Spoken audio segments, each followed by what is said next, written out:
Bienvenida a su programa Hablemos de Salud. Yo soy la doctora Jessica Álvarez y hoy contamos con la presencia del doctor Carlos Félix. En breve conversaremos con él.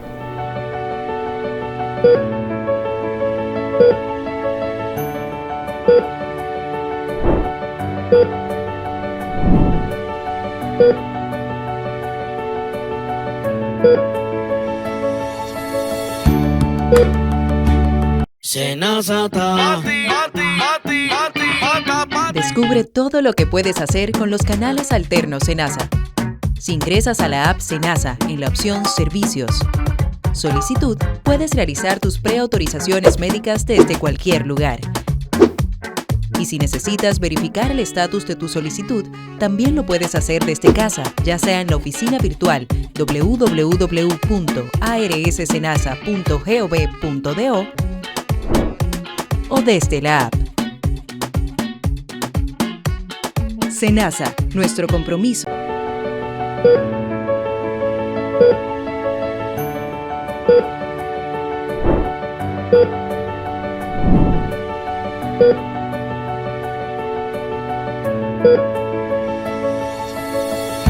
Como dije anteriormente, hoy contamos con la presencia del doctor Carlos Félix. Doctor, ya lo estábamos extrañando. Bueno, yo también, parece que me habían votado. Lo único malo es que cuando usted viene tenemos que hablar de numeritos y de las situaciones que están realmente afectando a nuestro país epidemiológicamente, doctor. Lamentablemente. Y estamos teniendo ahora mismo un incremento en una gripe. Se está hablando de influenza, se está hablando de coronavirus, se está hablando nuevamente de dengue. Doctor, denos luz en esta situación. Bueno, tenemos de todo desde el punto de vista de enfermedades respiratorias, hay una serie de enfermedades virales, sobre todo, de manera increíble, hay un aumento significativo de la COVID en República Dominicana otra vez. Estamos ante una presencia muy importante, a tal punto que las autoridades, de manera silenciosa, sin informar eso, y generar orientación, educación a la población para que sepa cómo se está comportando la COVID en el país, hasta el boletín 1160 de la semana 21 que ellos reportaron, la COVID tiene una tasa de positividad por encima de un 10%. O sea, ha aumentado muchísimo. No, eso significa que hay un descontrol desde el punto de vista epidemiológico de esa enfermedad. Sí. Porque, le he dicho muchas veces, he explicado que cuando una enfermedad que se controla, sea viral o no viral, tiene una tasa de positividad por encima de un 5% y un 10%, es que no hay un control sanitario de esa enfermedad. Sí. Debe estar por debajo de 1%. Y increíblemente está por encima de un 10%. Obviamente hay una serie de cuadros clínicos que se están presentando en la República Dominicana que médicos están diciendo que eso es influenza, que eso es adenovirus. No, eso está relacionado a la COVID. Okay. Y está durando alrededor de 2 semanas, con cuadro clínico de dolor de cabeza, o sea, cefalea, dolor muscular, un escalofrío, tiene aumento de temperatura, dolor de garganta, en ocasiones hay pérdida del olfato, Sí. Y pérdida del sabor, y hay una tos frecuente y está durando alrededor de unas 2 semanas. Eso se está dando muy frecuente en la República Dominicana y se está dando a nivel de todas las edades, incluyendo envejecientes, niños alrededor de los 5 años de edad y también jóvenes alrededor de los 25 años de edad. Se está dando mucho. A mí me dio incluso, hace alrededor de 2 semanas que me dio a mí. Y la gente está tratando eso como en la República Dominicana se trata. Como lo están diciendo que eso es un virus que está circulando, que eso es una influenza, lo están manejando con té, limón, todo lo que le echan a los té a la persona en República Dominicana, y están manejando la situación así, pero hay que tener precaución con eso, porque nosotros estamos ante la presencia en República Dominicana de mucho COVID.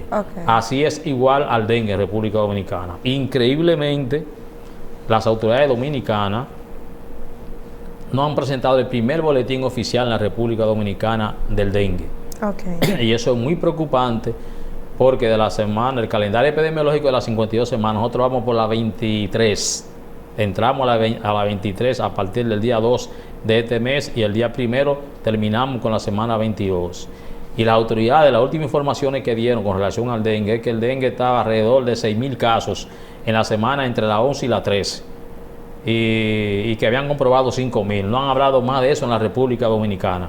Y ya vamos por la semana 23. Sin embargo, a nivel internacional de la OPS, ellos hacen reporte periódico, porque uno le da seguimiento a toda esa situación epidemiológica latinoamericana y Sudamérica, y nosotros vemos incluso que la semana número 19, cuando la OPS reportó un incremento por encima de 8 millones de casos probables de dengue a nivel regional, en la semana hasta la semana 19 del 31 de mayo que cortó, el país había reportado 175 casos de esa semana, que está muy diferente a la semana igual del año pasado. Entonces, eso es preocupante porque unas autoridades que en su territorio, en su país, no reporte de manera constante una enfermedad como esta, que tiene un curso epidémico y endémico y que desde hace alrededor de 2 años tiene un comportamiento epidémico en el país,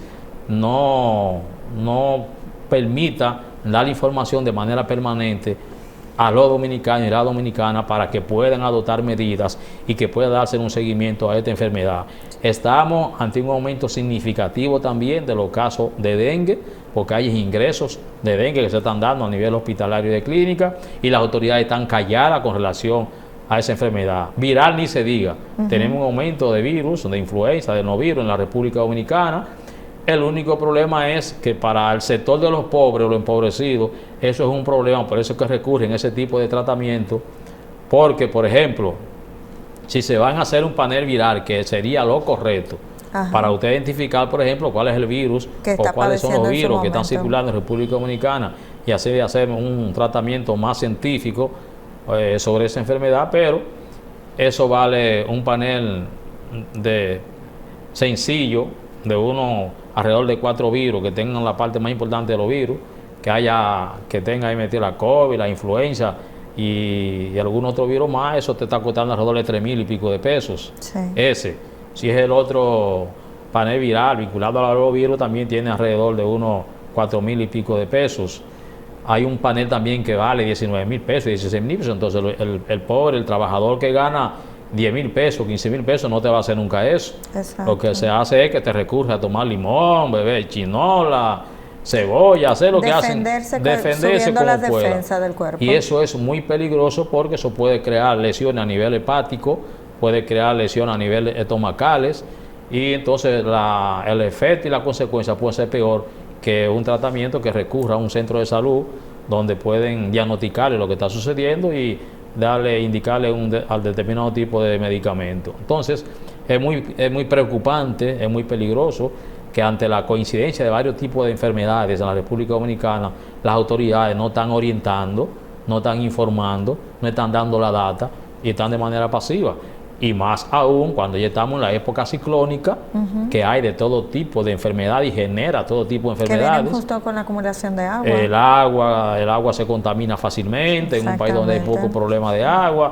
Vienen las enfermedades gastrointestinales, viene la diarrea, viene el cólera, viene la leptospira, viene la malaria, aumenta más lo dengue en la medida en que llueve y acampa y dura alrededor de sus 10 o 15 días, vuelven otra vez, y entonces eso es muy lamentable porque las orientaciones son importantes, la actualización de las informaciones son importantes y las autoridades no se manejan como deberían manejarse desde el punto de vista de la información. Doctor, en cuanto al COVID que están dando ahora, ¿cuál de las cepas es la que está siendo frecuente y qué tan fuerte es su contagio entre una persona y otra? Ahí, eso es lo que está sucediendo, que las autoridades están informando cuál es la cepa del virus que está circulando. La cepa no, el serotipo del virus que está circulando. Y porque todo el mundo sabe, en la región sí se sabe que están los 4 serotipos del virus, el 1, 2, 3 y 4. Sí. En República Dominicana no dan esa información.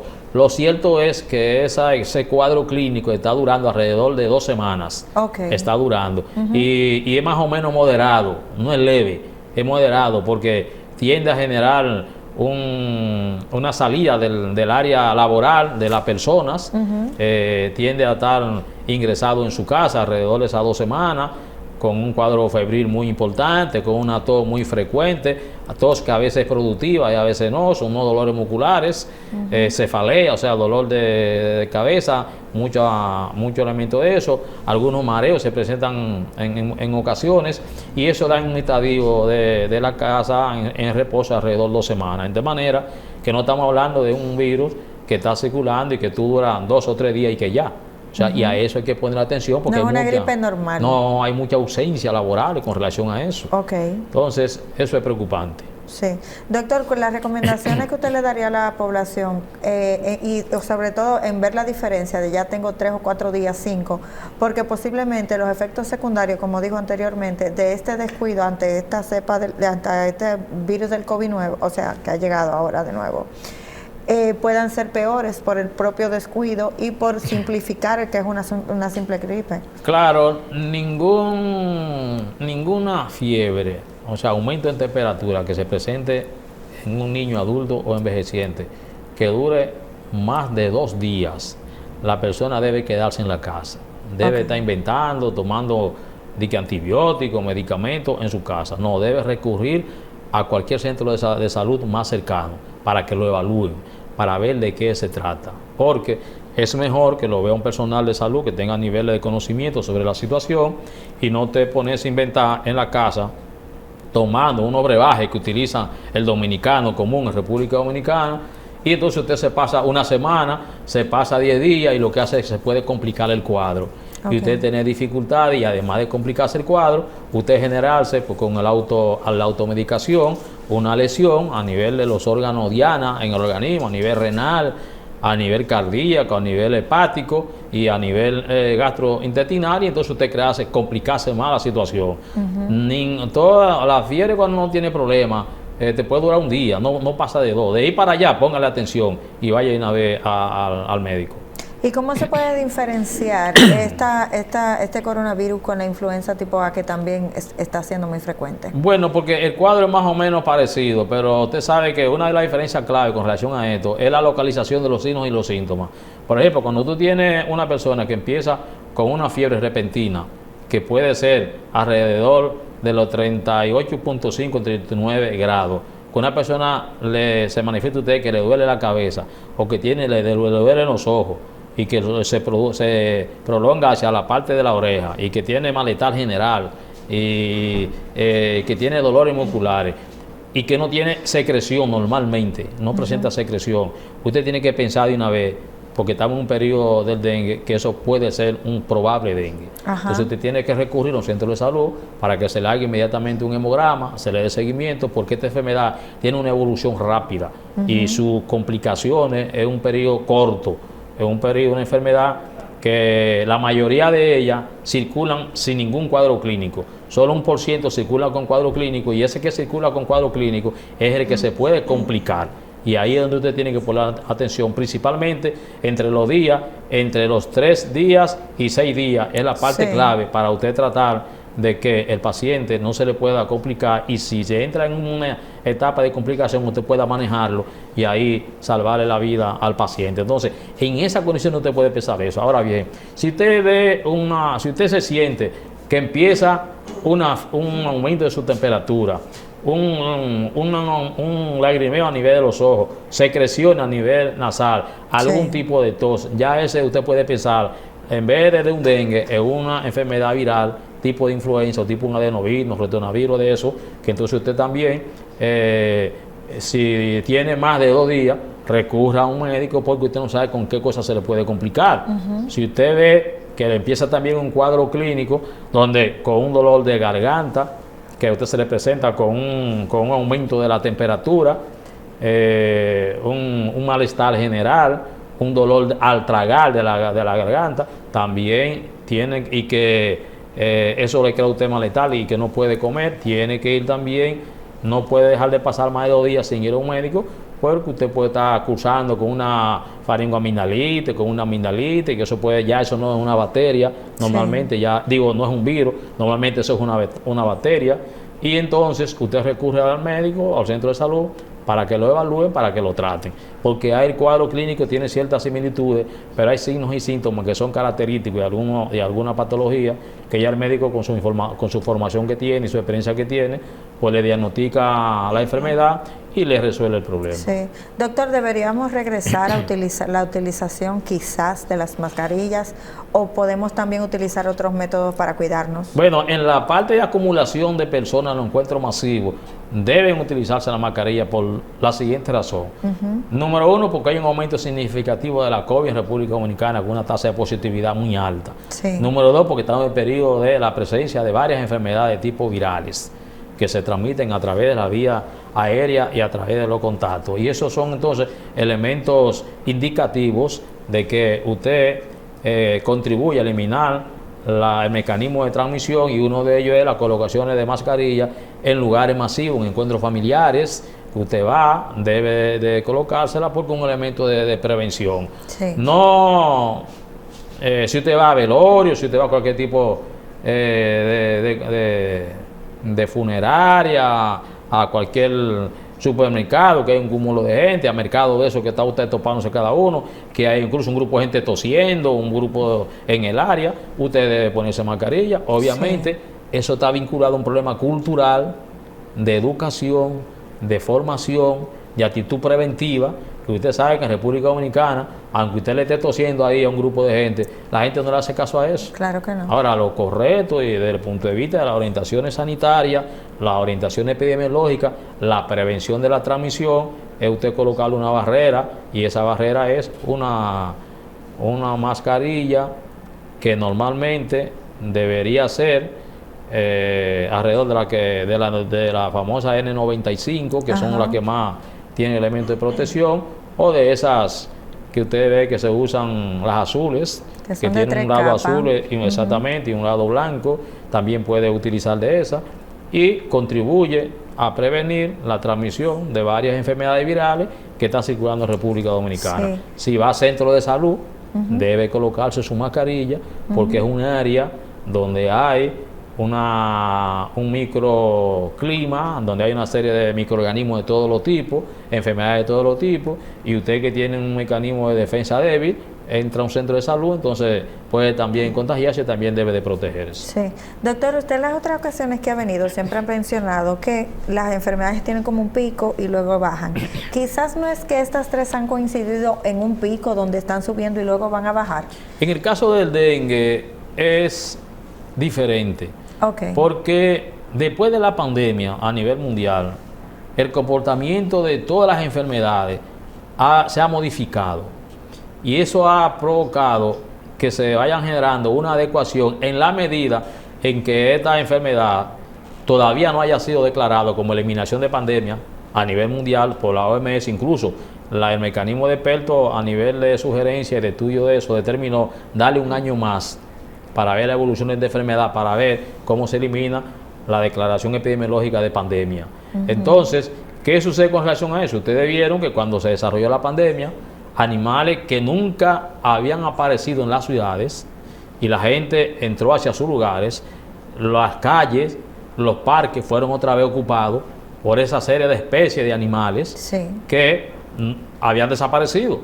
Y eso fue un elemento llamativo a nivel mundial.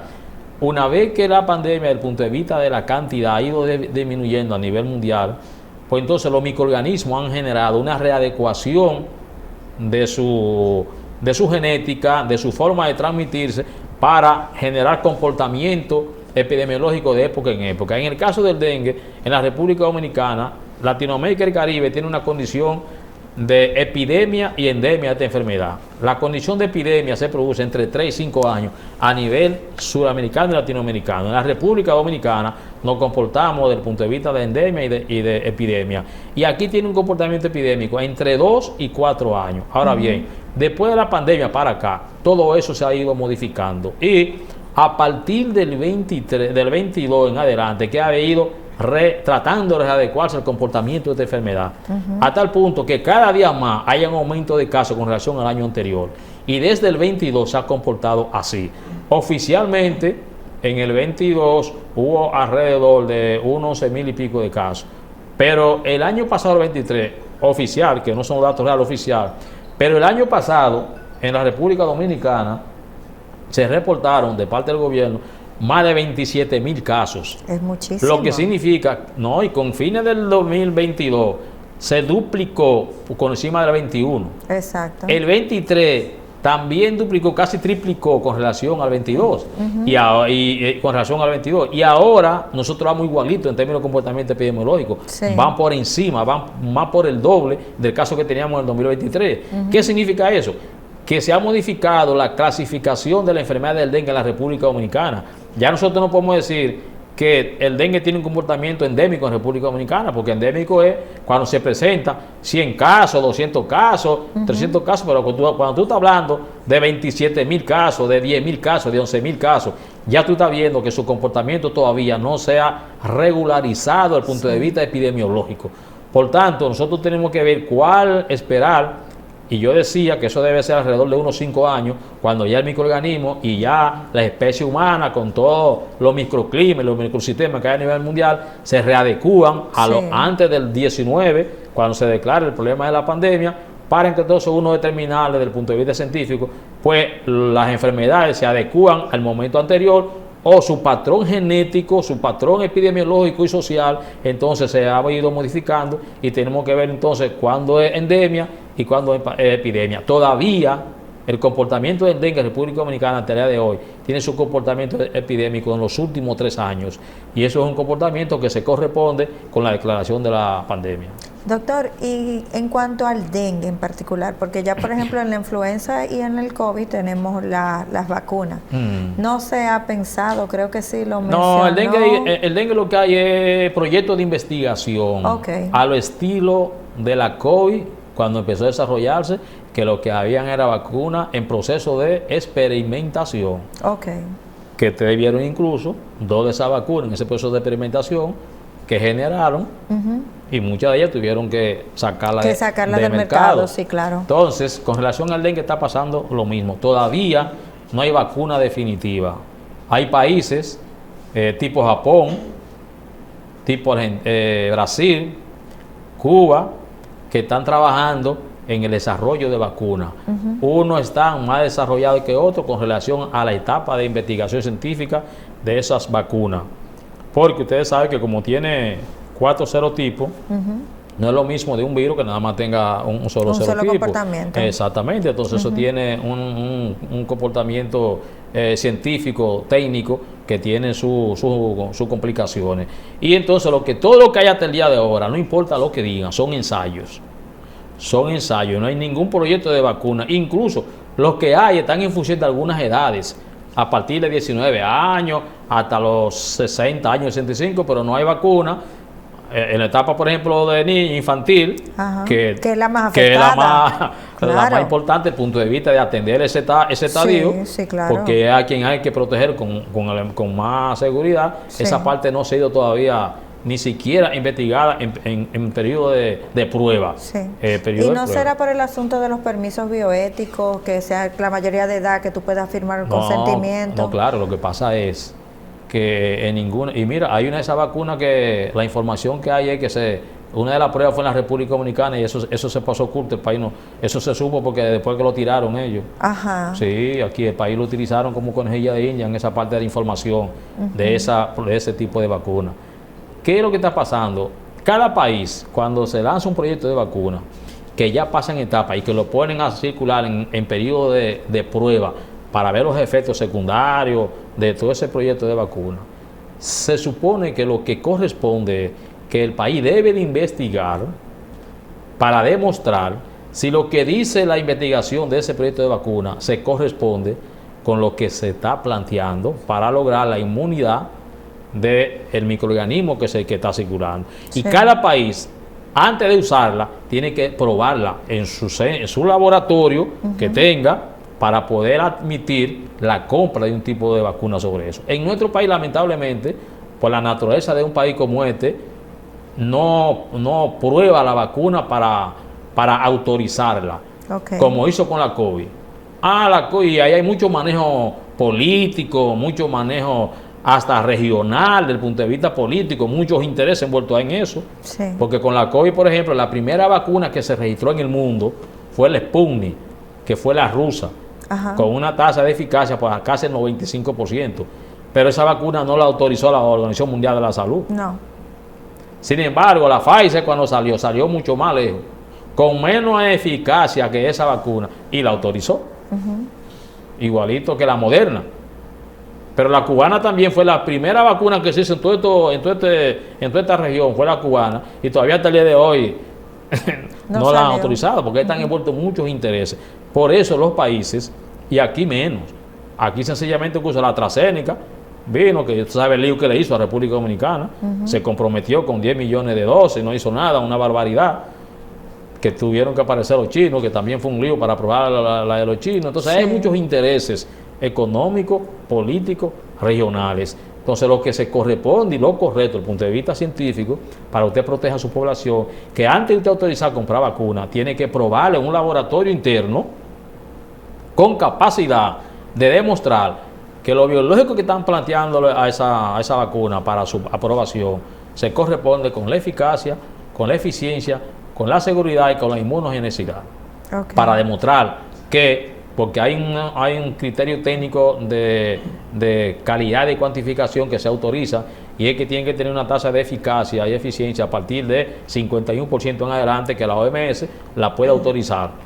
Pero si el país no la investiga ni nada, actúa como se actúa este país, que dependiendo si viene, por ejemplo, de Estados Unidos o de Europa, la compran. Sí. La compran.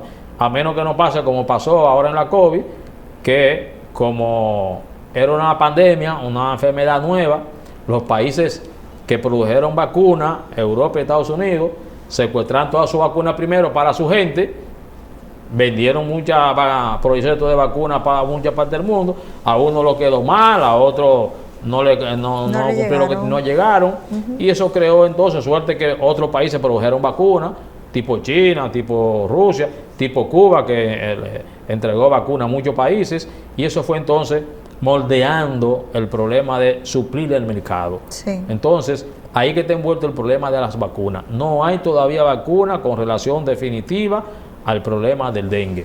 Hay proyectos de vacunas que se están aplicando en algunos, en Brasil se está aplicando, en Argentina están planteándolo también, pero no hay todavía aprobado definitivamente para fines masivos las aplicaciones de vacunas. Doctor, en caso de las personas que ya se vacunaron en aquel momento, cuando recién estábamos con el asunto de la pandemia, cuando llegaron, y de repente nos encontramos nuevamente con un pico alto del COVID, ¿están siendo protegidas o desde su investigación y su conocimiento quizás necesitarían un refuerzo, o ya la enfermedad le va a dar, o sea, los síntomas van a ser iguales? Mira, aquí hay mucha gente que ha generado la autoprotección con lo que se le llama la inmunidad de rebaño en una enfermedad como este tipo, como la COVID, que obviamente han contribuido tanto la vacuna como la inmunidad natural a través de ese tipo de mecanismos, y por tanto la forma de reenfermarse otra vez disminuye. Ahora bien, este virus tiene una particularidad que muta mucho, y esa mutación genera otro tipo de comportamiento clínico de la nueva mutación que genera. Hay países que lo que están haciendo es que están actuando con vacunas en función de la mutación que va creando la cepa original de esta enfermedad, y en función de eso entonces van actualizando algunos tipos de vacunas, y en sus países ellos van entonces aplicándola. En República Dominicana no tenemos ese tipo de actualizaciones. Incluso una de ellas es el escándalo que se presentó con AstraZeneca y con Pfizer, que eso ha generado también mucha duda. Sí. Y más en República Dominicana, un país que tiene una corriente antivacuna muy fuerte, vinculada a la cultura, al problema religioso. Entonces aquí eso da un poquito más de problema y de delicadeza. Que ojalá en la República Dominicana eso no se convierta en un problema, porque si para desgracia nuestra aquí se generan varios serotipos en República Dominicana diferentes de lo que fue la cepa original, y el organismo no tiene capacidad para enfrentarla, te puede generar un cuadro clínico más complejo. Pero hasta el día de hoy, tú ya vi que yo te he informado que ya hay un aumento significativo de los casos de la COVID en República Dominicana, que se ha traducido, hay un aumento, pero no se ha traducido en una complicación de la salud para la persona. La única complicación que ha generado es que produce alrededor de 12 días o 15 días de comportamiento clínico, y eso no ha trascendido de ahí. Por eso la forma en cómo la gente de las autoridades han tratado de manejar la situación de la COVID. Pero por lo menos al que le dio y se colocó, muchos se colocaron 3 dosis, 2 dosis de vacuna, ha generado su efecto, y eso ha contribuido entonces a la disminución hasta ese momento de los casos. Pero como este virus tiene un comportamiento también de oleadas que aumentan y suben, nosotros estamos en un comportamiento de aumento de la cantidad de la COVID en República Dominicana. Tenemos por encima de los 70 y pico de casos activos en el país, y como le dije, y estamos por encima del 10%, lo que significa que hay que ponerle mucha atención porque estamos activos con relación a la COVID en el país. Doctor, lamentablemente debemos irnos a la pausa, pero lo quería dejar con esta pregunta. Tenemos una población sensible por diferentes enfermedades sistémicas. ¿Cuáles serían las más afectadas de no ser precavidos con estas 3 situaciones o enfermedades que estamos teniendo actualmente? En breve regresamos con su programa Hablemos de Salud.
Regresamos nuevamente a su programa Hablemos de Salud con el doctor Carlos Félix. Doctor, lo dejé con una pregunta. Deteniendo dengue, coronavirus y la influenza tipo A, ¿cuál sería la población que estaría más sensible ante la sintomatología de estas 3 enfermedades? Tú sabes que increíblemente en República Dominicana nosotros estamos presentando muchas enfermedades de tétano, muchas enfermedades meningocémicas, muchas enfermedades de difteria en República Dominicana, que son enfermedades que se prevén a través de vacunas. ¿Eso qué es lo que está significando eso? Que hay una población, una densidad poblacional que es susceptible, que no está vacunada completa, principalmente en la primera etapa, los primeros 5 años de los niños, no tienen el esquema de vacunación, y eso hay que completar su esquema de vacunación. Y las autoridades tienen que buscar un mecanismo, no solo de los centros de vacunación, sino detectar cuáles son los niños y niñas que no están vacunados con esa vacuna para prevenir esas enfermedades, y completar los esquemas o iniciar los esquemas, porque eso es muy llamativo. Ahí hay que trabajar mucho, porque es un problema vinculado al sistema de salud, porque nosotros tenemos un sistema de salud que para usted vacunar a la gente tiene que ir al puesto de salud. Sí. El puesto de salud no va hacia donde usted, que es lo que debería hacer por la naturaleza misma del sistema de salud. Ese es uno de los problemas por Doctor, ahí. Pero en ese puntito que usted acaba de mencionar, tal vez el hecho de que tengamos muchos extranjeros que quizás no estén de acuerdo en la vacunación de sus niños que están teniendo acá, esto puede hacer lo que también esté aumentando este número de niños no vacunados. No, lo que pasa es que República Dominicana tiene que tener la responsabilidad en su territorio, que tú eres el que esté en su territorio, Es obligatorio. Tiene que tener no es obligatorio, pero una responsabilidad del Estado convencerlo a través de los mecanismos de la educación, de la información, que implica si su niño o su niña no tiene su esquema de vacunación en función de la edad. Sí. Porque desde que usted le diga a una mamá, si su niño no se vacuna, se le va a morir, tiene que ser una persona que no sea bien racional o muy fanática con el fanatismo, porque aquí hay gente que de religión que hay que transfundirlo a usted de sangre para que usted no se muera, y mejor prefiere que se muera. Ya es un problema extremo que otra cosa. Pero aquí está vinculado a esas enfermedades que son prevenibles por vacuna, un problema de educación y de cobertura y de sistema de salud. No importa que sean de otros países. Si están en el territorio y permanecen en el territorio, interactúan con todo el que está aquí en este territorio, pues tiene que tener su esquema de vacunación para evitar que aumente eso, porque eso es lo que le da una idea a nivel internacional que este país está en un nivel de salud, de calidad de vida, muy cuestionable, y usted no puede permitir eso. O sea, no está vinculado a un problema de personal extranjero o no.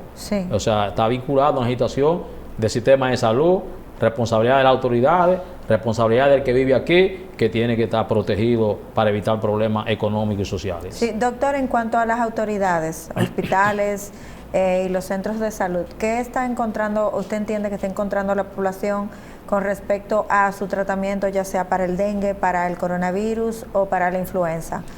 ¿Hay respuesta o no está siendo suficiente?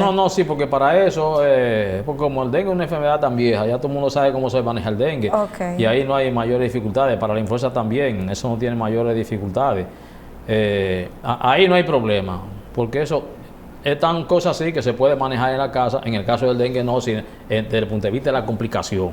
Pero lo otro usted puede manejarlo porque circula de manera sin mayores complicaciones. El problema de hospital aquí está vinculado a un problema del sistema de salud. Porque aquí hay enfermedades. Lo primero es que aquí todas las enfermedades no se cubren por la ARS. No la cubren. Si usted se complica, todos los estudios no se cubren. En un país incluso donde el salario a nivel del Estado es alrededor de 15,000 pesos a nivel público, y a nivel privado tienen 11 o 15 salarios. Incluso a nivel público hay ayuntamientos aquí que pagan 6,000 pesos, 8,000 pesos. ¿A una persona? Así, trabajadores, aquí hay ayuntamientos que pagan eso. En el país, imagínese usted que una gente se enferma de una gripe, que se le complica a usted con una neumonía. Entonces esa persona tiene problemas para poder curarse. Por eso es que ellos recurren a ese tipo de comportamiento, de tratamiento en su casa. Si se le complica y va a un hospital, le va a costar mucho dinero una neumonía. Y eso implica, si es una neumonía cuyo, o sea por virus, o sea por bacteria, o sea por hongo, el microorganismo que la produce no tiene resistencia. Y que pueda resolverse en 7 días, en 10 días, que no dure un mes, 2 o 3 meses, porque se complique. Porque esa es otra que hay desde el punto de vista de una enfermedad, que tú puedes durar 5 días, en vez de durar 5 días, por la complejidad de ese problema, se prolongue.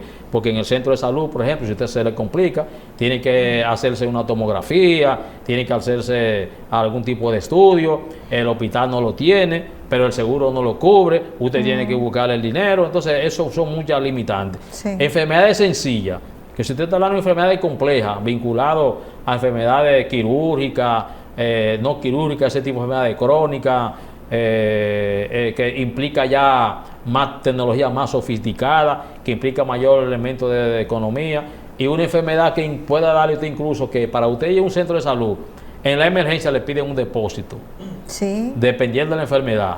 Si usted tiene un trauma y tiene que llevar a un centro de salud, primero el centro de salud tiene que ver si tiene cuidados intensivos. Leí una sentencia que hubo respecto a eso en un hospital. Sí, porque esto es un relajo. Este país no respeta y más. Porque dejaron morir a una persona por 25,000 pesos. Sí, hay un problema con eso.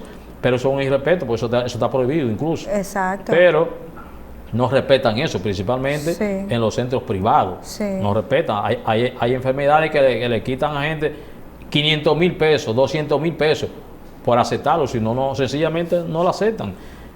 Eso no es para pobre ya.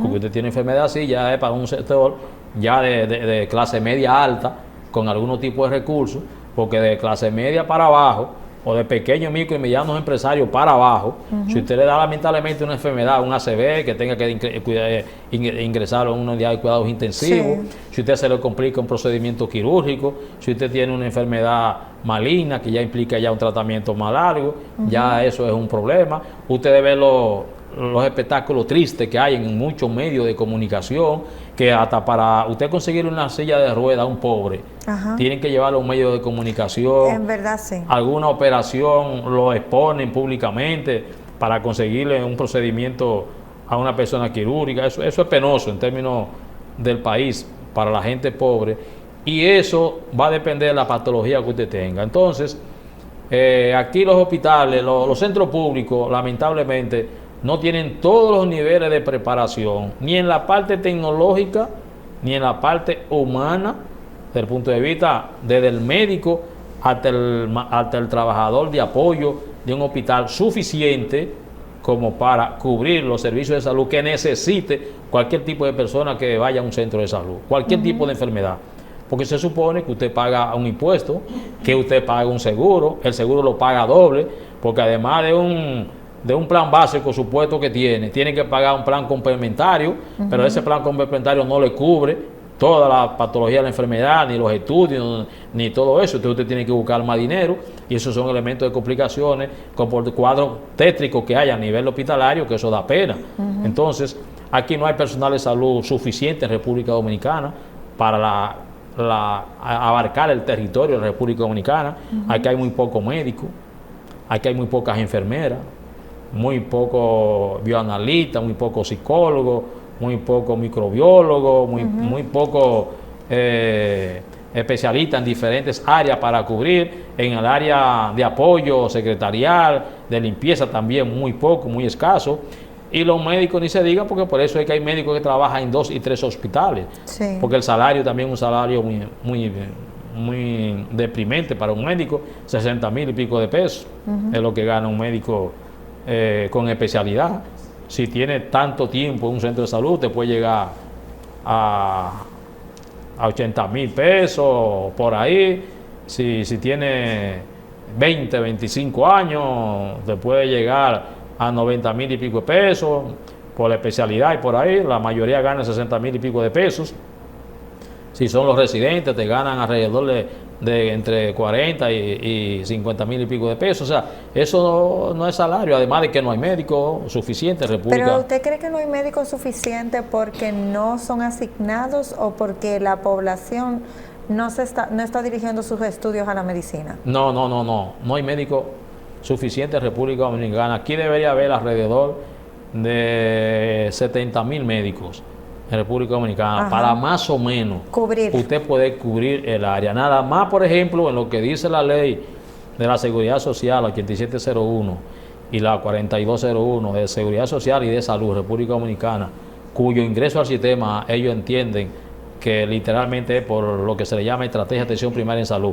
Nada más en ese fragmento de la población, aquí debe haber alrededor de 25,000 médicos, entre 25,000 y 30,000 médicos de familia. Debemos tener 70 de familia, nada más, médicos de familia.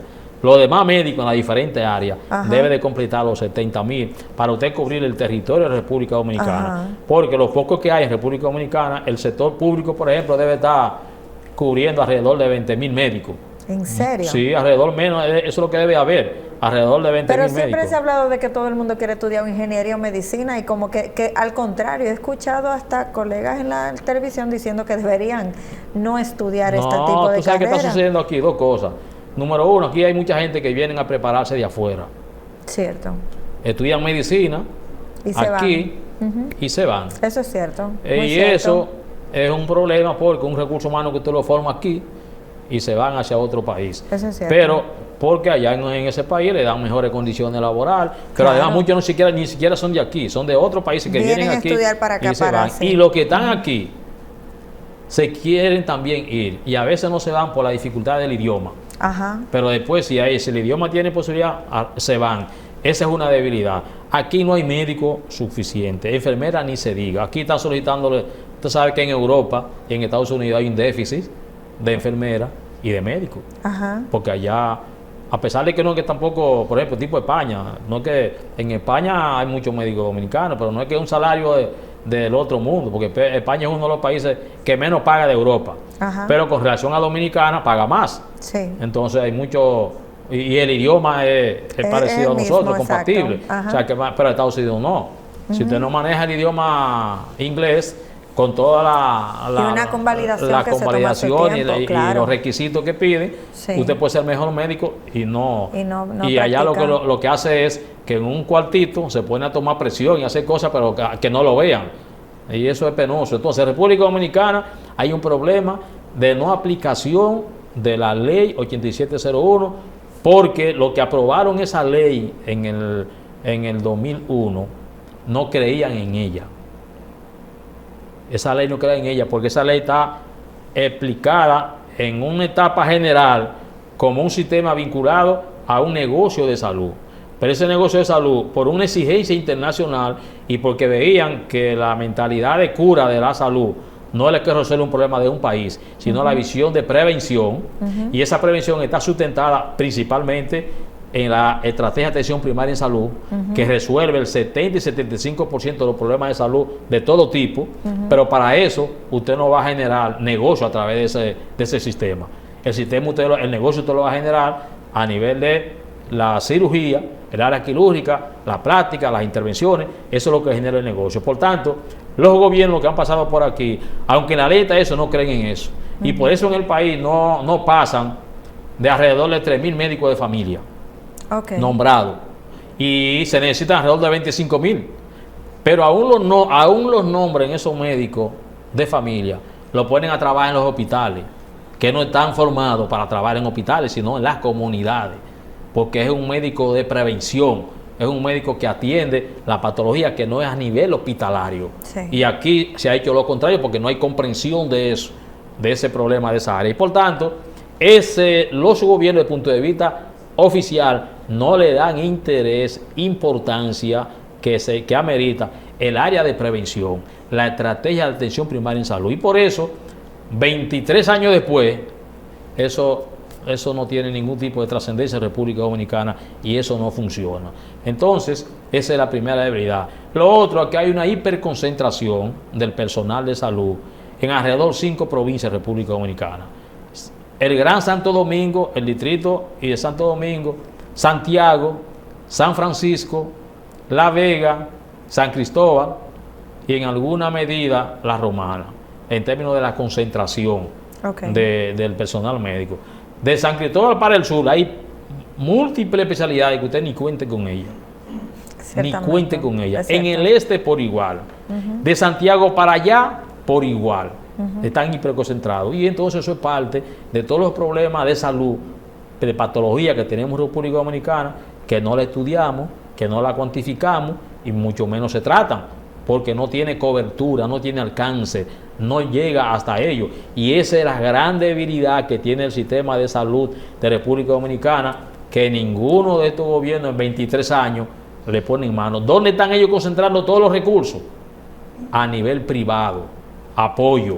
Incluso las inversiones que hay en este país a nivel privado se te compara con cualquier país de primer mundo, y son inversionistas que vienen de otro país a desarrollar aquí proyectos de salud, apoyados por muchos inversionistas privados de República Dominicana. Y eso, entonces, ese sector privado de aquí sí tiene un sector que está muy avanzado desde el punto de vista tecnológico, con un personal dedicado a ellos, que no te trabajan en diferentes áreas, sino dedicado a ellos, y además porque están desarrollando un tipo de medicina que le llaman medicina turística, de turismo, que eso es negocio.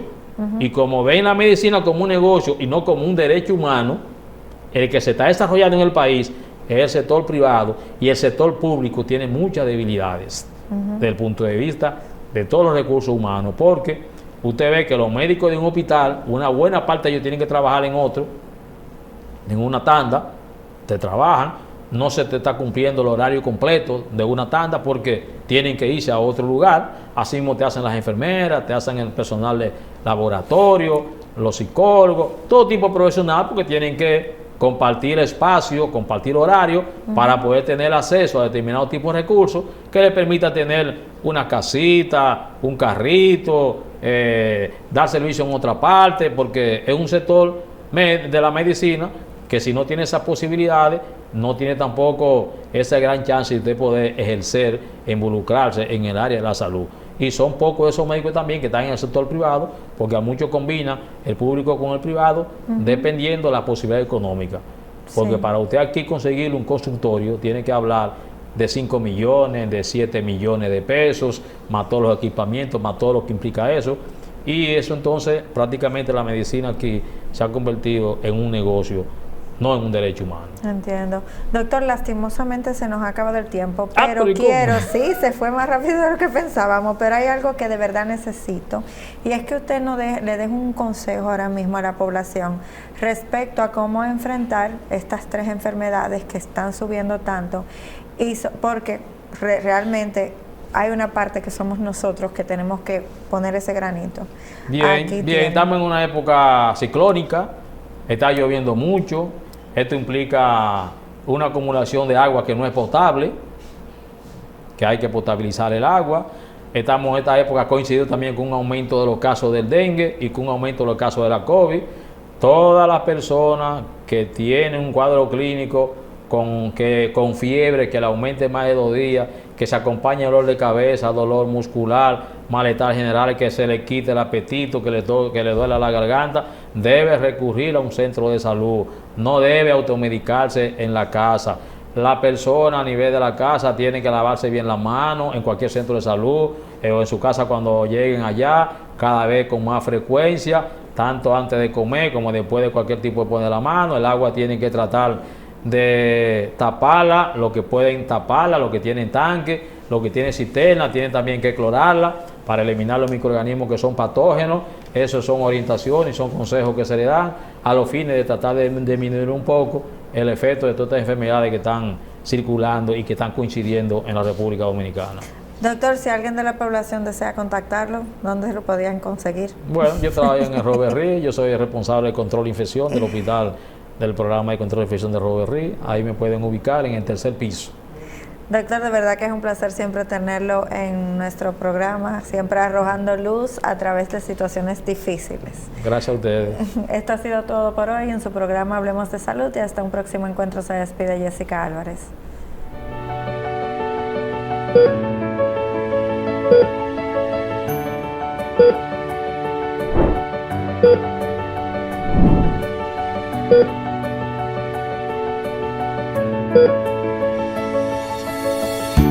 Thank you.